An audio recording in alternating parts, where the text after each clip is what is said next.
Well, good evening. We're going to get started in a minute. I know that there are people who will arrive, likely all during our presentation this evening, so we won't go back and repeat. However, this is going to be recorded, so you'll be able to see it again if you wish. The PowerPoint that we use tonight will be sent out to you in, I think, next week's prep in a minute, so I'll get out to you as well. So, all right, well, let's begin. We're going to begin with a short prayer, first of all, and then a welcome from our principal, and then introduction of counselors, and we'll kick off our program. So I think I've read this prayer many times at events like this. I think it applies to, well, it applies to me, and maybe it applies to you. It's prayer is called Patient Trust. You may have heard it before.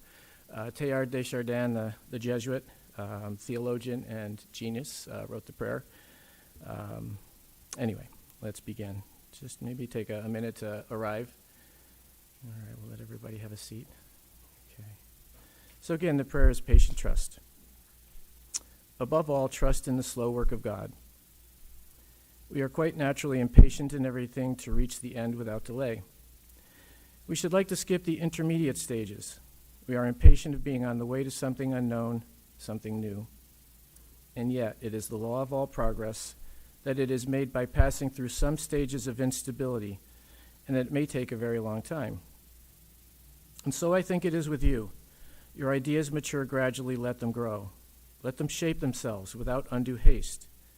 Do not try to force them on as though you could be today what time, that is to say, grace and circumstance acting on your own goodwill, will make of you tomorrow. Only God could say what this new spirit gradually forming within you will be. Give our Lord the benefit of believing that his hand is leading you, and accept the anxiety of feeling yourself in suspense and incomplete. And with that, we say amen. It's kind of an all-purpose prayer. Does it apply to you tonight? Might be, right? There is that patient piece, that allowing to become. I don't want to get preachy here, but I think that it does apply, and I certainly read the prayer myself more often than not, and kind of gives me those same reminders. So, good evening and welcome. We're going to begin with a few words from our principal, Mr. D, and then we'll kick off some introductions and our program. So, Mr. D.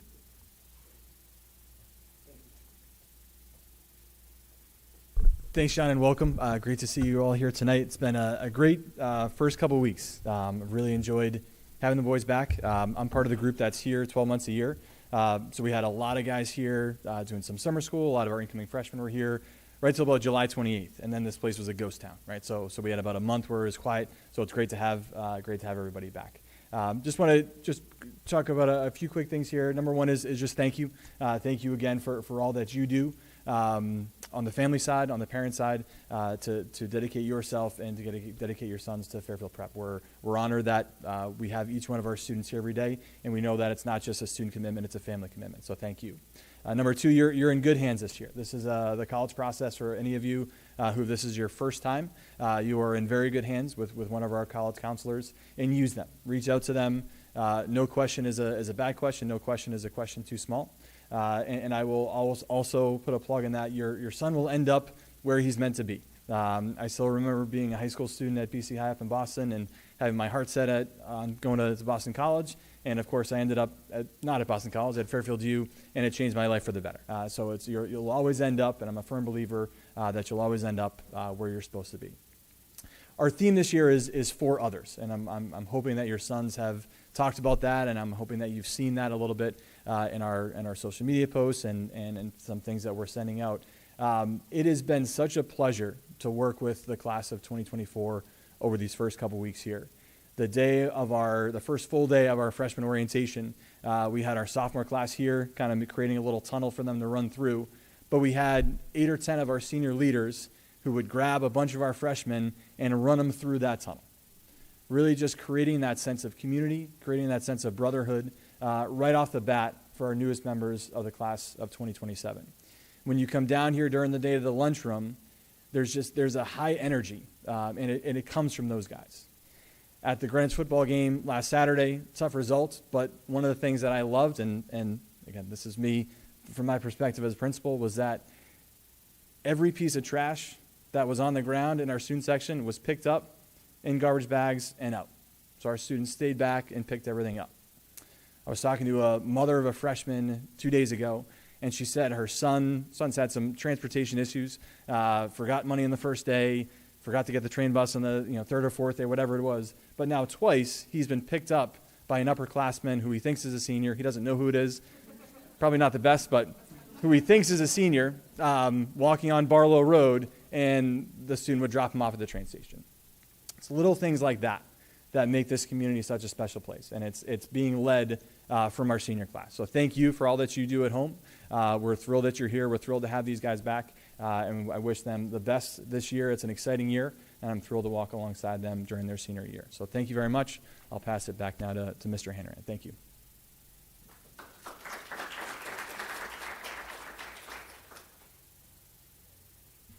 All right, thank you, Mr. D. So my name is John Hanrahan. I'm joined tonight by Laura Silence, Laura Wave, and Peter Francini. So I think Laura's at the lead part of the alphabet. Peter follows, Rick Hutchins follows, and Rick cannot be with us tonight, although he's very much on the job, brings a lot of good energy to the office each day, and I work with students who are in the last part of the alphabet. Okay, so that's, and you know all this already. You can find this out in Prep Connect, Naviance. Obviously, if you ever have a question as to who your son's counselor is, just reach out to any one of us and we'll get you squared away on that one.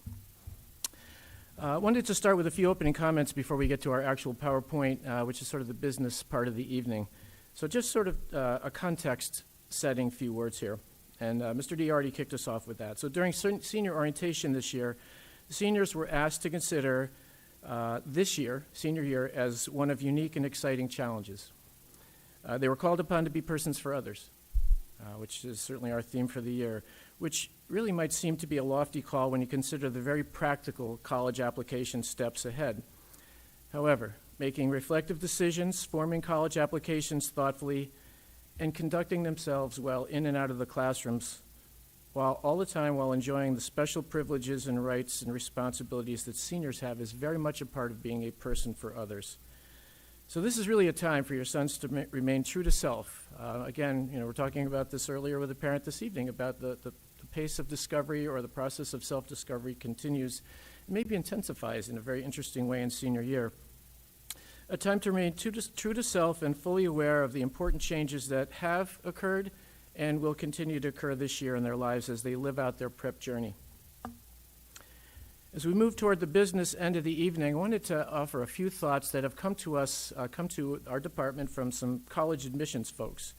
To begin with, we really actually began offering this evening some years ago to inform parents of the steps that we take. So we're aware that maybe your sons don't come home and talk about what they've done in their counseling seminars or in the counseling office. We get that. So they might not always tell you what we say and what we do in our group and individual meetings, and so that's what we're here for. So maybe consider this to be a big guidance or a college counseling session for parents. Before the specifics, I recently reached out to some of our college partners, and they've already started arriving. I counted today the number of colleges that are visiting. It's 159 colleges. Will send representatives to Fairfield Prep this fall. We've had 3 already and 1 tomorrow, and then the parade begins in a big way next week. So really the question is, what is it that we should be telling our students and parents as we kick off the year in terms of them forming their college applications? So I have a few quotes, and these are quotes. So by your senior year, you've figured out how you enjoy spending your time. This is a possible focus for articulating your story through your application. Think about how you want to influence your college community. How do you want to grow? How do you want to challenge yourself or even your peers? Okay, so college admissions folks are throwing that question at seniors who are applying to colleges. Second one, when composing your essay, choose a topic that you can write authentically. Do not write to impress an admissions reader. How could you do that anyway? You don't know them. Be true to yourself in your story, and the best quote of all is, write the essay that only you can write. All right, and it sounds simple. Your counselor's recommendation is meant to set context. It's meant to be holistic. Be sure to bring your counselor up to date about your talents, interests, and plans. Be aware of the growing importance of supplemental essays. And again, we talk about that liberally, and all these will be topics in our program tonight. Supplemental essays are essays that are written for one school, not every school. Okay, and again, the supplemental pieces can demonstrate a certain passion. This is from one of our closest partners. Test optional is test optional. If a student does not submit scores, we won't make assumptions or hold it against them. It will not negatively impact their application in any way, shape, or form. And lastly, while it may feel like admissions offices are looking for reasons to deny an application, in actuality, admissions committees are looking for reasons to admit you. You hear that? You know, honestly, it's the Office of Admission. So this is what we know as college advisors. We've been here for a number of years, and certainly our experiences speak to us in a lot of different ways. We know that colleges regard us well. We've had several visits already, and people come into the office and they know us, many, not all, they know us personally. We have good conversations. They arrive early and we have conversations with them about what's new on campus, or they stay a little bit later and we get a chance to talk to them about some of the questions that are coming from our students or some of the questions that we want to ask so we can further inform our students. So they regard us well, and some of your sons will find this to be true in the days ahead when they meet with visiting college reps. So again, typically a college representative will arrive, we'll greet, we'll bring him into a room, him or her, he or her, and again, do some introductions. It's clear that they know us, that they know Fairfield Prep. In some cases, they know some of the students in the room from earlier visits. We also know that establishing a relationship with colleges, both as a high school, as Fairfield Prep, and as students, is important as students continue to demonstrate their interest and, once again, determine their interest. Demonstrating interest and determining. We also know that, as always, the college application is meant to be a genuine representation of a candidate for admission, and it's our mission to make sure that students' applications are as strong as they can be before sending. We're here for that. Senior grades are important. From the prep experience perspective, as counselors, we know that senior year is a special time for your sons to enjoy the privileges and responsibilities of seniors. One of the questions that I've asked every senior who sat in front of me this year is, what are you doing this year that's new, different? All right, this is your capstone year. It's a time for your sons to remain true to self, as I said before, and aware of the important changes that have occurred in them as they've been on their prep journey. For your sons, it's a challenging and defining year, one which will provide unique opportunities to represent themselves and to reveal themselves. Once again, we've had a number of small group meetings, and in the meetings this morning, it was University of Delaware and 3 seniors. We introduce, we close the door, they talk. Right? Represent and reveal themselves in unique and meaningful ways as they prepare their applications, and maybe ask those questions that they'd really like to have answers to as they form their applications. In a sense, after they've been working hard to build their academic and personal platform for the last 3 years, they now get a chance to stand on the platform, to step up and represent themselves. Just as their talents, efforts, and energies have opened doors for them in the first 3 years, a good start to senior year, a thoughtful and well-organized college application approach, well-crafted applications, all will open new doors of challenges and opportunities and provide for them insights, that is, to guide senior year and their way forward. It's healthy to view creating college applications as a growth experience. Again, I want to get this out of the way. It's a task. It's a growth experience. And that's something that involves some reflection, and we talk about that as well. It's a capstone, right? You just imagine a pyramid without that capstone. So it's that capstone experience. So this evening we'll speak to specific challenges your sons will face as they work through the college application process. We'll clarify their role and ours, and yours, I suppose, as we offer some suggestions as how you can support their efforts as well. It's always good to keep in mind that the activities involved in constructing an application and launching an application calls for one weighty decision after another. So, for example, maybe the first one up is where to apply, and then how to apply and when to apply. How to address the who you are aspect of the application, choosing a college essay topic, and then writing their essay. Whether to interview if it's offered, and possibly, most importantly, how to balance the obligations which will compete for their time and energy. Right? All the time preserving space to be a senior. Go to that football game. Pick up garbage after the game? Okay, why not? All those things that really make them who they are and make us who we are as a school. Again, enjoying the privileges and responsibilities that they've actually earned in their 3 years. So just a few things to be aware of before we move into our PowerPoint through the next several months. The college application can be and will be at times stressful. Although I will say that, there are seniors that have come into the office after it's all said and done and said, I thought this was going to be harder or more stressful than it was. So again, good pace, good organization, good plan, all are good antidotes for the stress that can accompany. Know that for us as counselors, it's important that we assist your sons to manage the stress, and so balance is really a key word here. A balanced college list, absolutely, right? Again, reaching is important. The student came in with no schools that were on the reach side, we'd say, where are your reaches? Well, we also want to make sure there's balance there. Balanced approach to the application process, that meaning a well-thought-out strategy. Again, more on this in a minute. Maintaining balance in activities, academics, service, athletics, drama, music. Kairos retreat for seniors who haven't gone, or those who have gone might want to lead. And of course, forming their applications. We say to them, and we say to you, that timeouts are important. Not every conversation with friends, parents, relatives, etc., needs to be about college. All right. Again, we enjoy speaking about many things. Sometimes I'll see a senior in the hallway, or someone will come in the office and I'll say, "Hey, how's everything going?" And they respond sometimes, "I'm working on that essay." And I say, no. How's it going? How's your day? How was the game? Whatever it might be. So we do look to keep the conversations fresh. So it's healthy to view steps in the application process as steps. It is a process. Break it down, chunk it out. Apply to create options. There hasn't been a year where I haven't seen students get into colleges that they really wanted to go to and decide they were going to go somewhere else. There'll be a different person in March and April and when they make that decision leading up to May 1, in some cases, not all. So apply to create options. Final decisions come later. It's also important, and we say this to your sons as well, being cautious about things like social media, right? Being your best self is really important. And they're being open to growth. We'll urge seniors to allow events and insights that they've gained and continue to gain this year to inform their final choice. Again, the application is and is meant to be a big step in personal growth. Okay, again, a series of challenges requiring maturity, responsibility, confidence, and solid decision making. Again, we're in the middle of it in the office, and we certainly, as Mr. D has already said, we expect you to keep in touch with us. If there's something that you don't see that you think that you should be seeing, give us a call, send us an email, set up a meeting. We'll do in-person meetings, Zoom meetings, whatever's necessary. And a lot of those meetings really need to happen, or if they need to happen now in the next few months. Our goal tonight then is simply to review with you what we've been discussing with your son. So everything we say tonight, we will have said or we will say. So we've had one round of group conversations with your sons last week. We'll have another one next week.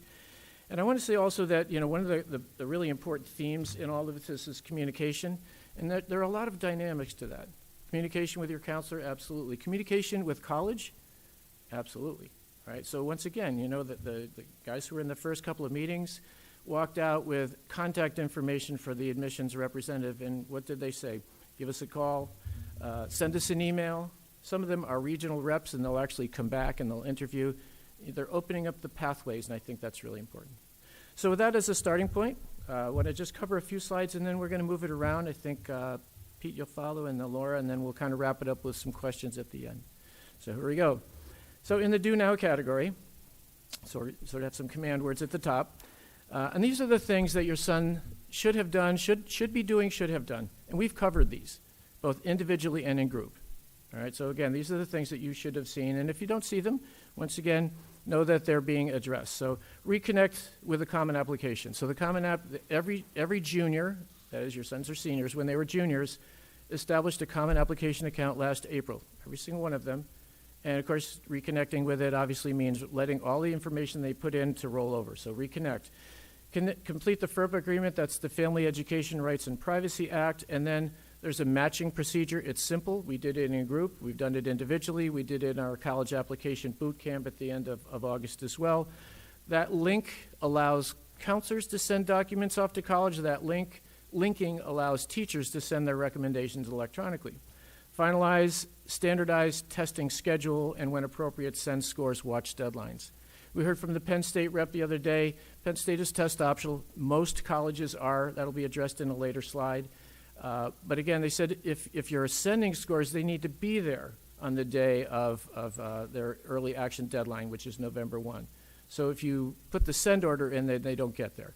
We'll be doing these reminders. But again, as you help and support your son and guide him at home, these are things that you should know. Be aware that first quarter grades can influence an admission decision, semester grades as well. Right? So for example, for some of our students who apply early decision, those grades will be called for. And obviously what they're looking for is that last piece of information before an admissions decision is made. Yes, we've been peppering your sons, and you've gotten some of those emails too about setting up a meeting, a check-in meeting. We talk about that a lot. We'd love to see more traffic in the office. We love traffic. We like to be busy. A check-in meeting is, hey, what's the plan? And if your son doesn't know the plan, and I want to say this emphatically, we do not expect everyone to be in the same place. And we've said this to them already in large group. Yep, some might come in and say, hey, listen, I'm ready to send everything, and others are, I need to reconnect with my common application. It's not a long journey from that point to being ready, and again, it's taking that first step. That's why we wanted to have that check-in meeting. I think that's really important. Again, begin or continue writing essays. Again, many of the guys did start essays. Some took the essay course in the summer. And then lastly, all of your sons connected with 2 of their junior teachers in April to secure an agreement that teacher would send a recommendation to their colleges on their behalf to support them. And now it's time for them to link that teacher with Naviance. It's an electronic invite. We've gone through that as well. And we're going to repeat all these things at our next session as well. Okay, continuing to do now, once again, refining college lists.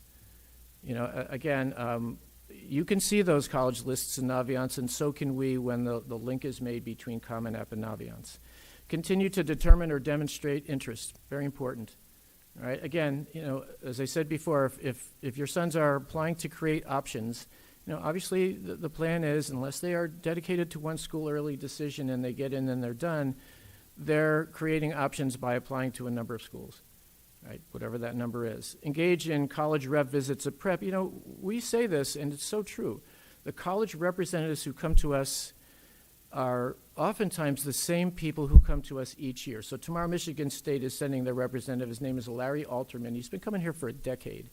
He knows prep. He's a phone call away from you. All right, couple of years ago, I helped one of my students' parents to finish all the financial aid work that got that student on his way to Michigan State. They're here to help serve. They're here to talk to us as well. So Michigan State will be here tomorrow. Seniors must register in advance 48 hours. All right, there's an attendance procedure for this. We have to know where they are. Obviously, that's our responsibility as a school. And they have to secure permission. So prep's been really good about this historically. Seniors can miss part of a class or a whole class if necessary to meet with a college rep. The meetings are 30 minutes in length. And of course, to do that, they secure permission in advance. They register 48 hours in advance. It's an electronic window. When it closes, it's over. All right, we are not allowed to let students in. That's sort of our agreement, and we've expressed all this to your sons as well. It's a great opportunity to continue to determine. So, in fact, what we say to them is, great, sign up for the meetings and come with your questions. The assumption is, by the way, that if you're in the small group meeting, you're applying to that college. And if you're applying to that college, you know something about it, or maybe there's something else you'd want to know about that college in terms of, when to send test scores or whatever it might, can I double major in this and that? All those things can come up, and it's really interesting and important to be able to ask those questions in a small group setting. Some of those visits, by the way, are one-on-one, depending on the college and the level of interest. Is that an interview? Good question. It might be. Schedule campus visits. If your sons are not involved in the freshman retreat this year, they have October 7th, 8th, 9th, 10th, and 11th. Those are all days that's a Saturday and a Sunday, and a Monday, Tuesday, Wednesday. All students, however, will have 7, 8, 9, and 10. So we have Indigenous Peoples Day on the 9th. We have President's Holiday on the 10th. Thank you, Mr. Cashman, for that. There's lots of applause at the Mass last week when you made that announcement. And then the 11th is PSAT for sophomores and juniors, and so that's not a day when seniors report unless they're involved in helping with the freshman retreat. Great time to get on campuses, get those final visits in, possibly schedule an interview, whatever it might be. And then obviously we want them to establish an application strategy, and this is not, we can talk about this from the podium here, but this is really a one-on-one conversation. All right, what is your reason for applying early action or early decision, and what does that mean? All right, so again, those are great conversations, and that's part of that check-in and follow-up after the check-in. Decisions then translate into actions. Finalize college lists. We talked about applying to create choices. So when we see colleges in the common application, all right, well, where do we see them? We don't see the student's common application. Those colleges port over into Naviance after that connection is made. So every college that your son will put into his common application we'll be able to have access to send documents, and we'll be able to see what their plan is for early action or whatever it might be. So when those colleges are put in there, that amounts to a transcript request, and that triggers the activities of the office. So once those colleges are in there, we'll talk a little bit about those things that are sent later in one of the other slides. That triggers our activities in support of your son. It should be noted, however, that not all colleges are on the Common Application. And so, in fact, if it's not on the Common App, it needs to be put into Naviance manually, and we can certainly help with that. Your son can do the same, right? And we'll see that in ours. I will say that some colleges are welcoming activities, a resume, but it's also important to know that the activities section of the Common Application is pretty robust, pretty all-encompassing, and there are 10 opportunities to enter activities there. By the way, those activities are also good defining things along with the student's essay. And so, but we do recommend that in every case, student would benefit by creating a resume. If they're interviewing, great, something to hand off to the person who's interviewing them. If not, one of the things you see in a resume is where you spend the chunk of your time. One of those quotes that I read earlier, it's like, where do you spend your time? Where's your passion? So when you create that resume, you see, hey, listen, I've done a lot of this or that, and that may give you that student insight, right? It may help them also to fill in the activity section. Okay, my last slide, and we'll kind of move it along after that. The Common Application, it's not the college essay, folks. It's called the personal essay, and that's what it needs to be, right? Again, it's not a list of all the things that a student does, a young person does. It's really focused on something that is revealing. So, number one, it's a process. I've had some interesting conversations in the last week with seniors about their essay, and some of them are a little bit stumped. Some of them have created essays, and they're not sure it's really what they want to say, or that it says all that they want to say. What I'm saying to you is that, Peter, Laura, Rick, and I, we're readers as well, right? We're not on the English teacher side of this, by the way, but we're on the side of, hey, have you said something really meaningful about yourself that'll help a reader to know you, right? So if it's write the essay that only you can write, what is it that makes that essay something that only you can write? What's the core of that? So see it as a process, give it time. It's a good time to come up with a draft if it hasn't already been done sometime relatively soon. That gives you an opportunity or student opportunity to refine it. Which topic fits? What I can say is that whatever topic fits, it has to involve a story, right? So if you read those Common Application essay prompts, they all end with something like, if this sounds like you, share your story, right? They want to know who you are, right? I think that's an important piece. Start early, be patient, good. English teachers are great on this. They'll be happy to read for your sons. Again, they need time for that, obviously, and they'll be able to go over those with them. Something that has been, it appears more frequently, I suppose, than it has in the past are supplemental essays or optional essays. When we call them supplementals, sometimes they're found in the question section of the Common Application. We've gone through this with your sons and will continue to. So if an essay is asked by a certain college, then that's a question that's going only to that college. So, I use the line that comes from the Boston College supplement, or it's under their questions. It says, we would like to get a better sense of you, right? Whether you're applying to Boston College or not, they all say that. We would like to get a better sense of you. So what does that mean? A better sense of you than your transcript? Yes. Your Common Application personal essay? Yeah, I guess so, right? In other words, it's additional piece.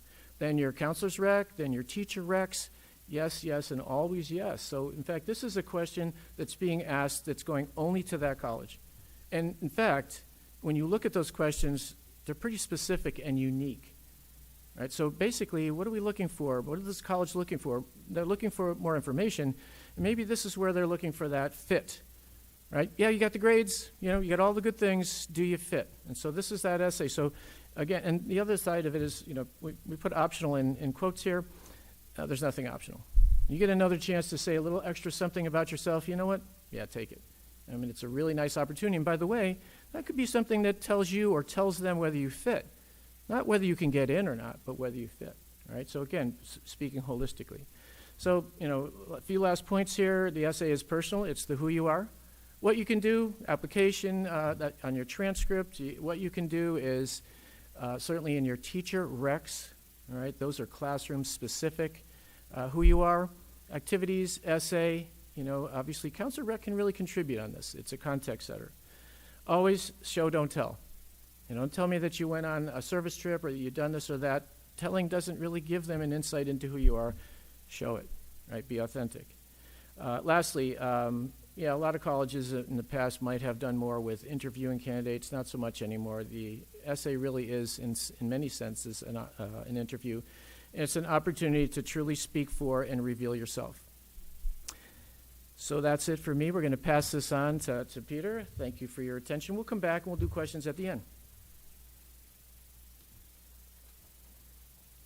Good evening, everyone. Thank you guys for being here, and for all those who are online, thank you guys for joining us. So I'm going to talk a little bit about testing, which has certainly changed a lot over the past, I want to say, 4, 5, 6 years now. So if you had older sons or daughters who have gone through the process before, much has changed. I don't know the exact numbers of students who sent scores last year, but it was different than it was in years past. So most colleges, since the pandemic, have continued to be test optional. That means that if you have a score that's worth sending, you can send it. And if you don't have to. And all those schools can be found on fairtest.org. It has a list of all the optional colleges, and even at the top of the page, you'll have the exact date of when the list was actually published. So during the pandemic, I would go on on a Tuesday, and then literally the next day it would be updated from the night before when a new college had just gone test optional. So it's very much still the case and very much still up to date. If anyone asks which colleges are test optional or which schools require testing, it's Georgetown, MIT, the Naval Academy, the government schools, Tennessee, Purdue, MIT. If I didn't already say that, maybe list a few others. But honestly, that's kind of it for schools that are requiring standardized testing. And there's not a lot of them. So if you have any questions, please feel free to go to fairtest.org to see which schools are requiring standardized testing. Here's a list of some things that are not exactly parent responsibilities, but student responsibilities. And this is kind of the stuff we've already talked to the guys about in class as well as in our individual meetings. Once again, strongly encourage your sons to come see us. I've probably seen about a third of my guys so far. I can't speak for the counselors, but have them come in. More conversations are better than fewer conversations. I have a young man who comes in just once a week, and we go through stuff, and I'll see you next week. We have smaller caseloads this year. We have smaller class sizes. I think there's 153 students in this year's class. So we are well equipped to work with your sons more. So anyway, back to student responsibilities. So students responsible for entering their colleges into the Common App, and be sure that the colleges they're applying to, whether it's Georgetown, which is not a Common App school, but the Naviance I'm applying to list is the master list of where things are getting sent to. That is the master list that we refer to, because oftentimes we can submit stuff electronically to Endicott, which is not Common App, or Georgetown. Actually, we can't do that one. But anyway, that's a bad example. But there are other schools that we could submit stuff through our eDocs program, okay? Some parents may have seen emails from me today about students still having to do the FERPA. I cannot submit any documentation until students commit the FERPA, but I want to say 95%, if not higher, have done that. There's only a few stragglers who haven't. They may have been sick that day, or issues with Naviance here at school with Safari and Google Chrome. Honestly, that was kind of the reasons for most of those other guys. So schedule in-person college rep visits at prep. University of Delaware was here today. We'll probably send about 20 apps out. 3 kids were in the meeting. So boys, once again, encourage your sons to go and register for those visits. Sign up. We showed them how to do that. We spent a long time in guidance class last week going through how to sign up for the college visits. It's fairly straightforward, fairly simple. And please reach out to us if you have any questions on how to sign up, how to do all that stuff. But your sons definitely know, but they can reach out if you have any questions. And then teacher recommendations. Once again, your sons asked teachers for letters of recommendation last spring, and now they have to officially ask them through Naviance this year. Once again, we walk them through it. They already know how to do this, and a lot of them already did do it. So once again, write it down, mom and dad, and ask your son, hey, did you do this yet? And they can, you can yell at them later. In terms of more student responsibilities, the essay, use resources. I had a young man in my office the other day, and I'm like, this is really good. It's so good. You need to go see Mr. Denby because it's beyond it's just beyond me right now of where you're at with this essay. This guy's an expert. This is what he does for a living. And anyway, so my point is use the resources that are available to you. Complete all the information sections. The students are responsible for all the Common App, and we're there just to help them with the profile, the family. If they have questions, we can help them. But that's something they can easily do at home. And then come see us about, hey, how does my activity section look? Hey, can I read my essay to you? Those sorts of things. making sure the Naviance list, if it's a Common App school, is that school is also listed in the Common App. That's important that the lists match. I had a young man in my office today, once again, doing that type of stuff. Using early decision as a way to, making sure the agreement's signed, and inviting a parent, whether it's mom or dad. I always ask guys, who should you ask, mom or dad? And sorry, man, it's usually the moms. They're always asking mom to sign the ED agreement. Moms are on top of that, so dads are too. But make sure that stuff gets done. And just be aware of deadlines and when things are due. The sooner guys get this stuff into Naviance and have the appropriate deadlines, I'm applying early action, regular decision. Teachers base their stuff on, if your student just plugs everything in at regular decision, it shows up as January 1st because he wasn't meticulous enough to go through and say, oh, no, I'm actually going early action. The teachers sometimes are basing it on deadline and saying, oh, maybe I'll do this over Christmas break. That young man's not applying until January. False. He just didn't update stuff. So just make sure that everything is in Naviance the way it should be with the proper deadlines. And self-reported grades. Certain schools, Penn State, Illinois, Urbana-Champaign, some often larger state universities are requiring students to self-report their academic record, and then we send a transcript thereafter. I think Virginia Tech was another one that's doing that now. So there's a lot of schools that do that. I'll talk about that in a few more slides. Back to testing. SAT, ACT, all these scores get sent directly through either the College Board or through ACT directly if a student is choosing to submit scores. Once again, I had a young man in my office the other day. We're like, hey, which schools should I submit to, Mr. Francini? I'm like, okay, let's go through your list. And we literally went through every single one, Googled it, middle 50%, Michigan State. Okay, yep, okay, you're good. Okay, add that to your to-do list. Okay, definitely not. Okay, well, we'll skip on that one, And so we literally went through all the schools to figure out where to submit and not to submit. Just make sure that we're looking at the right data. It should be coming directly from the college-specific website, not some independent counselor who's posting stuff online. So, self-reported grades. Okay. Number of colleges will allow self-reported scores, and I'll talk about that in a second. So self-reported SATs as well, not just grades. So the self-reported grades, approximately 100 colleges now require students to self-report their high school courses and grades. They do not use the school-generated transcript. It's just easier for the college. The reason is that it's easier for the colleges to read, amongst other things. But colleges will use one of three methods to self-report. Courses and grades section. In the Common Application, you'll see the students will see that in Common App. The SRAR, the self-reported academic record, it's a separate website, so students will have to literally create a SRAR account and then go through their list of schools and see which schools are a part of that SRAR platform. And then the University of California obviously has its own system, the little rogue in that regard. So, and that application deadline is November 30th. Only report final grades, just as an FYI. And once again, this might not apply to a lot of students. If you're applying to small liberal arts schools in New England, chances are you're not going to have to do any of this. But if you're applying to larger state universities, you're going to have to do that. Okay? And all the schools, when Mr. Hanrahan sends this out, all the schools that are SRAR schools, self-reported grade schools, will be listed on their website. Roles and responsibilities for the teacher slash counselor. So, once a student requests a teacher for a letter of recommendation through Naviance, the teacher will then get an email from the student saying, hey, Mrs. Brennan, thank you so much for writing my letter of recommendation. And then the teacher can then go onto their Naviance account. When they open it up, they'll have a list of however many students have requested them. And along with that, we'll have their earliest deadline date. Teachers will then go and upload a teacher evaluation form and then upload their letter of recommendation. The students do not have to request us for letters of recommendation. We already know what we're doing. We know who our students are. But we're doing something similar. I was doing that today. My morning was kind of quiet.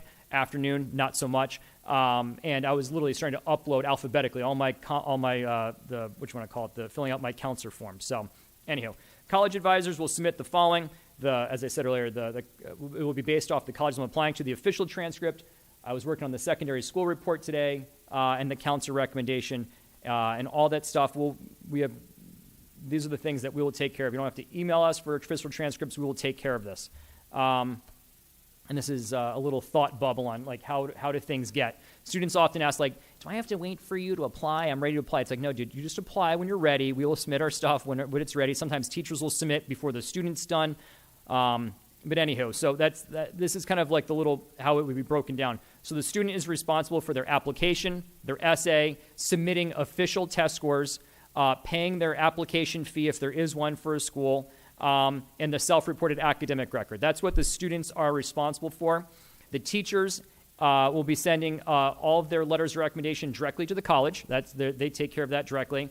And then the school counselor mentioned previously, the transcript, the school profile, secondary school report, all their grades, council reports, all that stuff, and all of that combines electronically at each individual school and creates an electronic file for each student. So that's that, and Mrs. Silence is what can parents do.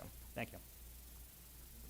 Okay, I know this is a lot. And I was going over this list. We were looking at it today, and I thought to myself, what is not on this list? And that's for everybody to take a really deep breath, because it's going to happen. Like, you guys are okay. So right now, let's everybody just take a deep breath, and you guys are going to get through it, okay?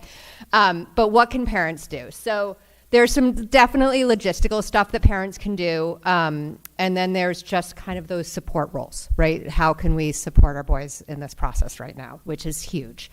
The brag sheet, we talked about our recommendations. I would say that we have most brag sheets from most parents. If there's something that's come up within your family, something that happened over the summer, I had a conversation with a parent who told me all these amazing things that their son did this summer, and that was really helpful when I went back and reviewed and looked back at the recommendation that I had written, and I was able to plug in some of that information. So communication, let us know what's going on. Anything new, if anything, maybe there's something going on in the family that you feel like we need to know about. It's really important for us to know that too, as we support the boys moving forward. And it says of course, everything is held in confidence, right? We're not sitting there talking about what you say, and we're not being like, oh, your mother said this about you. Like, we're very respectful that way. So also, Mr. Hanrahan talked about this a little bit, John talked about this, that recognize the challenges involved, right? This is a lot for the boys too, like just looking at that list, and that it's a process. The other day we were talking to the juniors, and John said, remember that this is a marathon, right? It's not a sprint. And the good news is you guys are really far, right? You're like at mile 18, right? Like, so you're well on your way, but that it's still, there's still a lot to go. So we don't have to rush it. Yes, there's deadlines, but there's also a checklist. I'm a big checklist person. We got to do this, we got to do this, we got to do this. So we can break it down into those steps, into that process. Keep the conversation fresh. Can help to change the focus at home. I don't know. I think I had said this when we talked last year about the junior parent night, is that I was banned from talking about it at home. Like, I'm a college counselor, and I was like, you cannot talk about colleges with me. So, and another, like at my brother's house, my niece and nephew were applying. We were told from September 1st to March at family events that we were not allowed to ask about college. That don't ask. Find out about what they're doing in school. Like, give them a little bit of a break, just because it's a lot for them too. And you want to enjoy this time as a senior parent as well. Remember that this is your time too, right? They've made it. Oh my gosh, you've done it. Like, they're here, they're seniors. And there's so much fun things for you to do. At some point, you're going to be like, oh, this is my last game. This is my first game. This is, to enjoy this time as well, because it's really special, and you're so lucky to have it, right? And to be there with them, and to walk with them during this time is really important. And of course for them too, we want them to enjoy it as well. Mr. D said it so perfectly, expect success. It will happen. Things happen for a reason. People end up where everybody's path is different, and that's what I try to tell the boys when they come in and talk to me too, is that, going from A to B, C, D, that's not always the way that it works. And that if you're open to what's coming ahead, some really great things might happen. And communication. Let us know what's going on. Let us know what you need. Try to get your boys to come in and talk to us. It's really, really important. Even if we just have those weekly, where are you on your checklist? That's how I work. Again, just knocking things off, because that's going to help relieve some of that stress, and eventually it will get done. This next slide is kind of a rough one, because this is the final financial aid information. Again, this is where we breathe. So there's a couple of deadlines. We're going to have a financial aid night, it says it's at the bottom, later on in the fall, I believe, where we'll offer some opportunities to learn a little bit about this process and kind of the nuts and bolts of it. the couple of the two things that I want to talk about is the CSS profile is a financial aid form that a lot of private colleges use. A lot of the public institutions don't use the CSS profile. It is through College Board, and in true College Board form, you actually have to pay to submit it. To submit if you're eligible for financial aid. It opens on October 1st. So the way to get to that is your son will log into their College Board account, and you log down, you scroll down, and there's the CSS profile. And it's a little bit of a deeper dive. They ask a little bit of different kinds of questions than the FAFSA. This year, if you've gone through this process before, the FAFSA will not be available on October 1st. So for those private schools, the CSS profile is going to be very important for them to be able to take a look at what your financials and be able to determine the aid amount. So that for those private schools, the CSS profile is October 1st. The FAFSA, I was looking today, I still don't have a definitive date. It's in December at some point.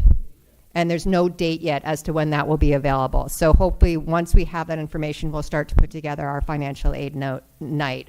And there's a whole process to that's going into studentaid.gov. Supposedly they're making it so it's a little bit easier, a little bit more streamlined, just to get ready for it. You just want to have your taxes in line, digital copies of everything, like all of that. There's usually ways that they can connect it directly. But hopefully they have made it more streamlined and it'll be easier to fill out. And then scholarship opportunities, we had some conversations about this earlier. There's lots of different avenues to go through to find scholarships, and there's a lot of crazy scholarships out there. So just think about, there's like one for really tall people. So take a look at what's out there. There's lots of different ways to search for it. After the new year on Naviance, we'll start to build up our list of available scholarships. A lot of the local scholarships open up after January 1st. So that's, I always say to the boys right now, I'm like, yes, be looking at scholarships, but let's get your list. Let's get your list. Let's get that checkbox done so then we can start to explore. Some schools also have specific scholarships for different programs. So you might, as they're looking, oftentimes you're just automatically considered for those when you apply, but sometimes there's other little steps that you want to do. So for some of those schools, you may want to do a little bit of a deeper dive into their financial aid portals or their sections on their websites. Okay, I'm going to pass it back to John, but you guys, it will get done. We will get it done, and you all will be great, and the boys are going to be great, and they will be successful moving on. But I'm going to let John round us up. So we want to open it up for questions, but before we do, you have heard likely or will hear the word from college admissions side that we read holistically. Love that word, by the way. That means they're looking at all the aspects of the applicant, not just the numbers and the data. I understand how important that is, and in some colleges, we had an interesting conversation with the Penn State representative earlier in the week. They don't necessarily they won't say that they read holistically because they get 120,000 applications, and so they're looking at a lot of data. They would like to read holistically, but many of the colleges that your sons will apply to will read holistically. So they're looking at every piece of the application, and that's why we're there to check over the application, to read through the essay, to look at the activities list. That's what our role is, and so if called upon, we'll do that.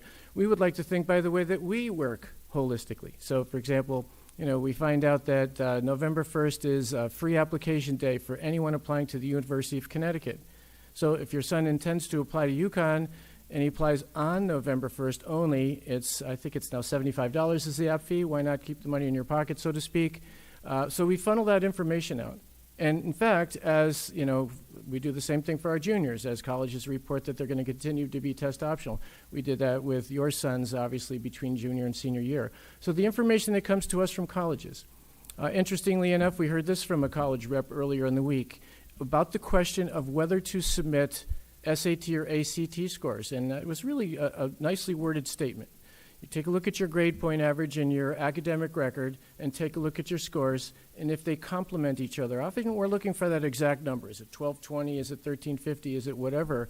But oftentimes, if it accentuates your academic abilities, then that might be a reason to send those scores. I thought that was a very good way to put it, by the way, as opposed to locking in on a number. So we continue to take information from the college representatives. If there's interest in meeting with a college representative who's not going to be here, there is a college fair, and we've been putting information about that in prep in a minute. On the 27th of September down at the Hartford Healthcare Amphitheater, there'll be about 200 colleges or so there. Every year there's been a senior or two who's gone down and met face-to-face with somebody that they've emailed with and isn't necessarily coming to Fairfield Prep.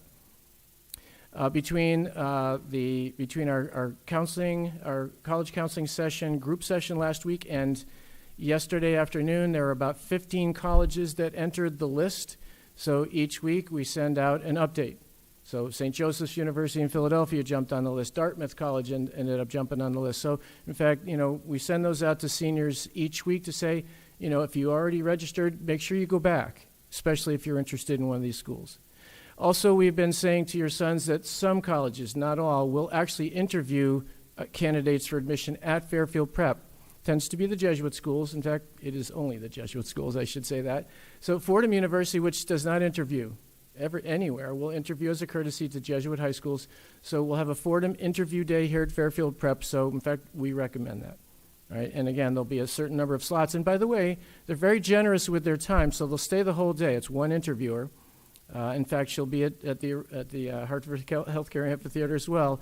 And she said to us already that if some of your students cannot schedule an interview, we'll do it digitally. We'll do it on Zoom afterwards. St. Joseph's University is offering interviews as well. The College of the Holy Cross is offering interviews as well. And Holy Cross, our students know this, we've said it, places a high value on the interview. So there'll be those opportunities, and some of them that haven't been announced yet because we haven't been approached with them yet. We'll keep funneling those out to your sons. And so that's that piece of, hey, read your email, guys. Make sure you read your emails. And of course, we'll send out an email, and I'll see a student in the hall say, did you get my email? And they'll kind of look like, probably did, but didn't see it yet, and then they'll see it and they'll respond to it. So reading those emails. The other thing that I think that's really become an issue, an important issue, is many colleges, after you apply, student applies, will send out an invitation to the student to set up a portal. Is that ringing a bell with anyone who's had older children go through the process? Absolutely. So in fact, the Penn State rep said, you apply, and 2 or 3 days after the application, you get a prompt to set up your portal, and it's there that you do they call it the SRAR, the SRAR, the self-reported academic record.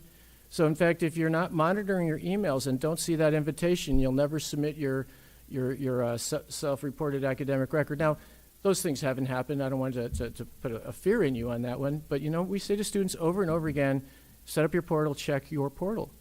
We've had students, for example, they got an admissions decision in a portal, and it was a wait list, and the question is, do you want to stay in the wait list or not? Or whatever it might be, if something's missing. So the portal is the way that the colleges, now not all colleges have a student set up a portal, but those that do, we don't necessarily know all of them that are, but it's important to monitor emails and set up those portals and monitor those portals. So really, Laura made the point, and it's been made a couple times today, communication, like a 360 kind of communication. You with us with you, you with your sons with us with your sons with colleges, and colleges with your sons. So it's a good time to be heads up. It allows for the making of really good decisions. It allows for the opportunity really to have that really healthy, successful college application season. And you know what? Tim D was right. Students end up oftentimes where they belong, and we've seen it over and over and over again. We've had students have their heart set on a certain college, and maybe it didn't work out there. They'll come back after maybe a couple weeks or during the October break and say, boy, I'm really glad that I didn't get in there. I'm really happy here, whatever it might be. There's a bloom where you're planted aspect to this. They've been preparing for this for 3 years, and obviously, the support that we give and the surround support that you give along with us helps for a good launch. That's our presentation. We will send out the PowerPoint. There's going to be a recording as well, so you get to see us and hear us again, if you want to. But we are open for questions. And after the Q&A time period, if there are questions, we'll all be around for a bit. Come up and introduce yourself. And if you have specific questions for your son's counselor, we are here for that too. So, yes.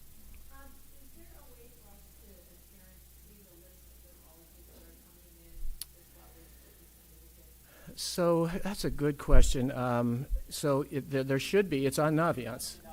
Okay. Mhm. and then College visits, right? So now you, staff and college visits. right, now you can't register your son, all right? He'll have to do that, yeah. I mean, well, you can't. That's a restriction. By the way, the reason for that is that, we want them to take charge. Yeah, backing them up, supporting them, helping with financial aid, you got to do those things, obviously, but really, they need to take the reins. We talk about that, By the way, back to that FAFSA for just a second. We are planning a FAFSA night, but we really can't plan it until we have enough information. So we're coordinating with Fairfield University's financial aid office. But one thing they did tell me when we reached out to talk about the FAFSA night is, for early decision and early action applicants, and those are November 1 deadlines, they're going to be making decisions based on the CSS. So don't delay on the CSS, right? That's for institutional aid, I get it. And the state schools and the public colleges don't require the CSS. It's private colleges only, and not all private colleges. But if your son is applying to a private college and it's required, the CSS is required, and he's applying early, you'll get an earlier read on financial aid. So I see some head nods up there, and I'm glad you know that. So with the FAFSA being delayed until December this year because of it's under construction, so to speak, the CSS becomes the prime mover. Other questions? And we'll also take individual questions, but go ahead.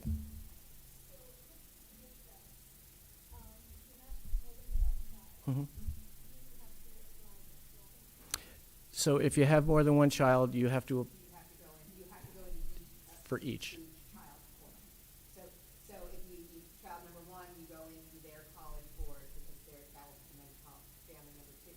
It'll be the same information, but you have to fill it out. Right. So that would be for, now again, if you have two children and they're in different grades, so to speak, freshman, sophomore, or twins. And I think, we're talking about twins. Question over here.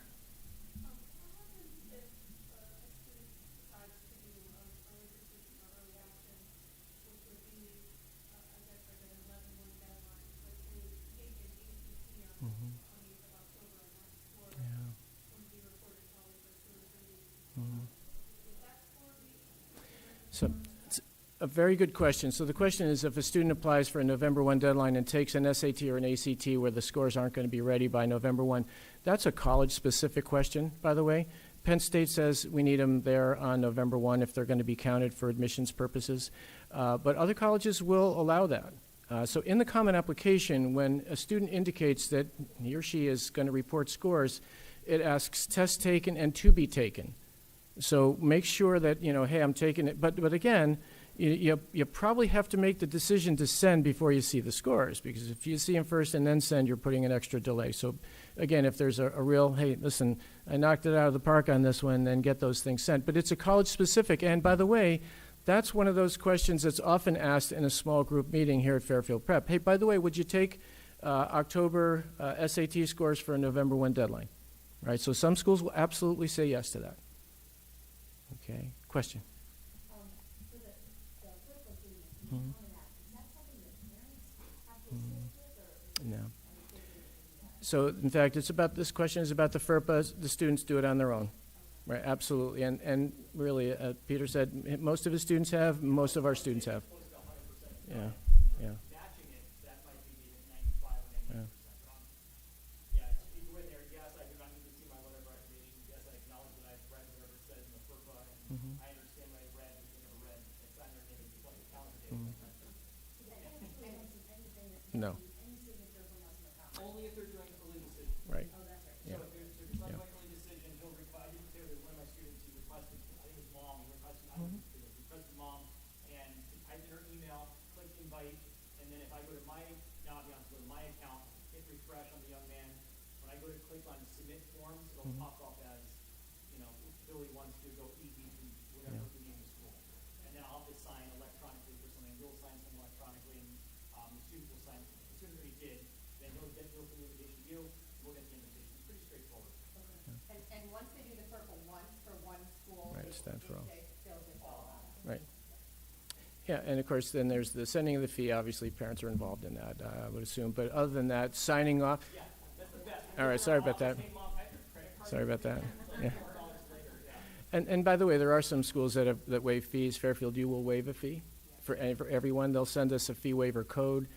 Some of our students, if they've shown an interest in a certain school, have gotten a fee waiver from Holy Cross. Keep an eye out for those things. That's important for them. I've actually suggested to the boys, like, because again, they're getting so many emails from these Yeah. schools that they're applying to, and hidden in those emails are these free Right. application Yeah, codes. yeah. That I was like, just keep a spreadsheet, and as soon as you get a code, because the last thing you want is on October 30th, and it's go, be like, where is that application code, right? So just as they get them, just, even if they're not gonna apply, just keep them so that they know where they are, so it's all in one place. So when you just go, oh, copy, paste. And then the question comes into the office, I got a fee waiver code for the school, should I apply? Yeah. So would you even consider going? No, then don't apply. It's a nice offer, but you know what, really, all it does is muddy the water for that school. Other questions? Yes.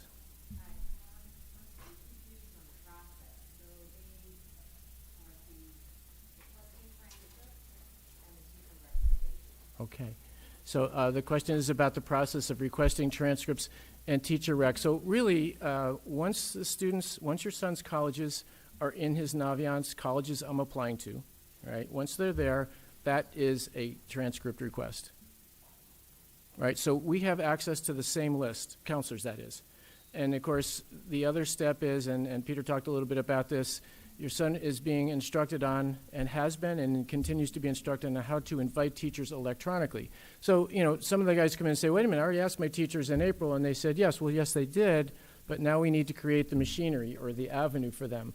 And so everything is submitted electronically. So once they send that electronic invite, the teacher gets a little ping, and has access to upload both the teacher recommendation form and their PROS recommendation. So it's all done electronically. But in old days, you put in a piece of paper, these are the colleges I'm applying to, I'm requesting transcript. Now it's those colleges that are in the colleges I'm applying to. Okay, so anything on that list, we're assuming that your son will apply and we'll send a transcript. Now, I will say this, we do have students every year, and this is where that, call it a strategy if you wish, comes in. Early decision, and you can apply early decision to one school only, but along with that, depending on the school's policy, you can apply early action to another school. So if you apply early decision to pick a school, Fairfield University, and early action to Fordham University, or whatever it might be, that's allowable. But the early decision agreement that you sign, that we sign, and that your son signs says, if admitted under an early decision program, you withdraw all pending applications.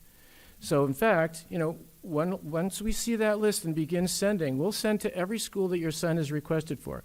It's possible that some of those schools he may never apply to, and that's okay.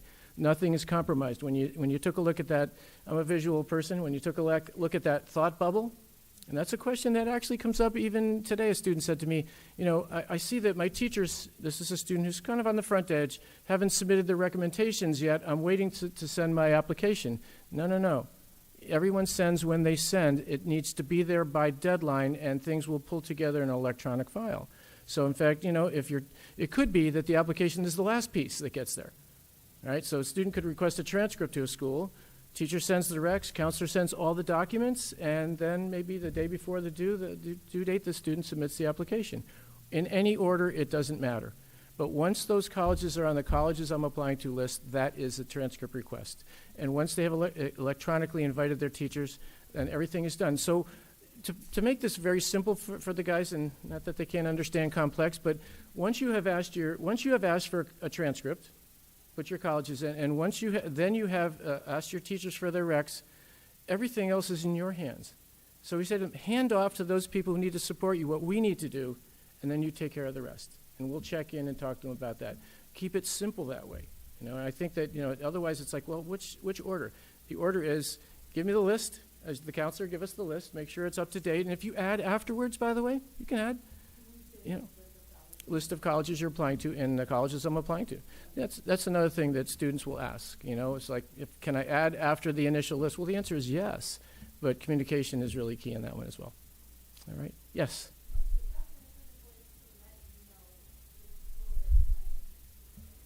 Okay. So, in fact, absolutely. So they can code their schools early action, regular decision, early decision. But we're going to know the early decisions. We're going to get that email once the agreement is signed by the student and the parent. But the other thing is, they are sitting in front of us. You should know that. And so maybe the best way is, hey, what are you doing?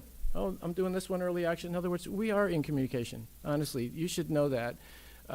They don't get away from us. We might have to chase a few down at this point, but really, they don't get away. Peter mentioned this, small senior class and smaller caseloads. We're all over this, and we should be. It is our role, all right? So, but I think that's a good question. I will say one thing. I don't know if Laura and I have said this before.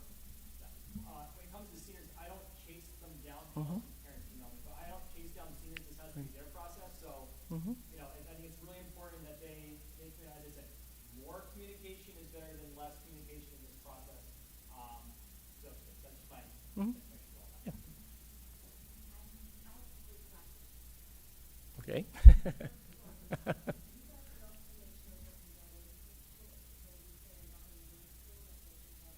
Sure. Okay, so let's take that one first, and then we'll continue. So the question is, do we look at those lists to see what their source? We're not on admissions committees. I'd let them all in. You get that, right? But at the same time, yes, we do talk to them about what they consider to be schools where they, we can't guarantee anything, but at the same time, using the data, using recent data, we can help them with that. Going back to the comment earlier, a balanced list. Right, a balanced list. I think that's really important. So in other words, on the list, yes, stretches. There's students who are surprised every year that they get into a school that they weren't sure they would be getting into. We get that. Those that are likelies, call them, and then those that are on the safe side. So yes, the answer is yes.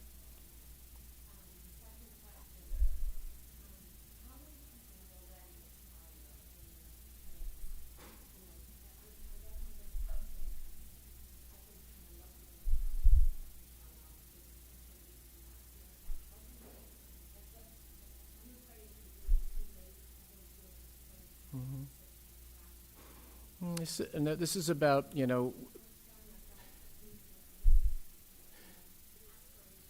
So back to, Peter's comment, we want them to come in and talk to us and set up their plan.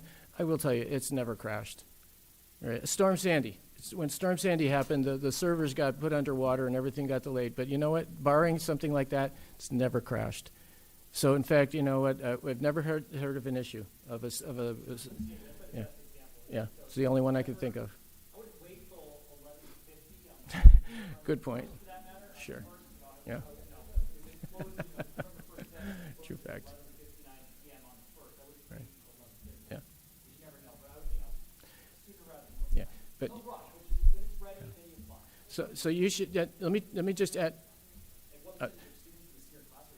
It's a small percentage. Really, we're still formalizing senior transcripts with senior courses. This is not a rush. It really is not. I will say that as counselors, once their colleges are in as colleges I'm applying to, we can actually see when they've submitted. Our dashboard will tell us. On the student side submitted, we can see when the teachers have submitted, and of course we can see what we submitted because we submit. So, if things are, if it's getting late in the game, and we'll check in. Honestly, we don't chase, but we'll check in. Yeah. And by the way, if you ever have any concerns, we would allow you to hand off those concerns to us so we can get in front of your son.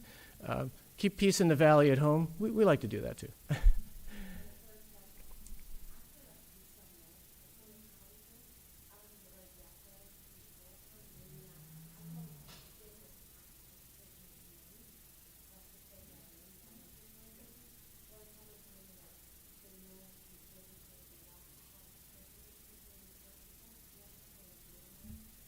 Did you want to say that? Speak that?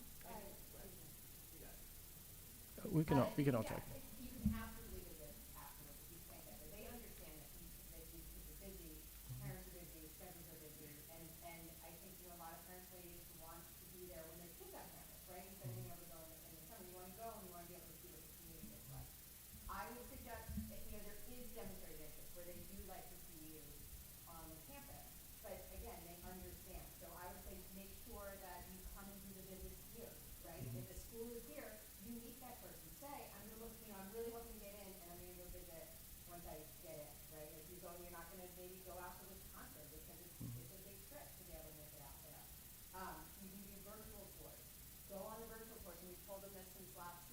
go on the virtual course, put your names in, right? Make sure they know you were there. There's always going to be a place for you to put, whatever email they're using on their application, so it matches that. If the college will, not all of them, but they will track that. So if you can't make it, that's okay. Just go to the college fair, come see them. They're here. There are 159 people here. So if you can't show up, they're going to be here.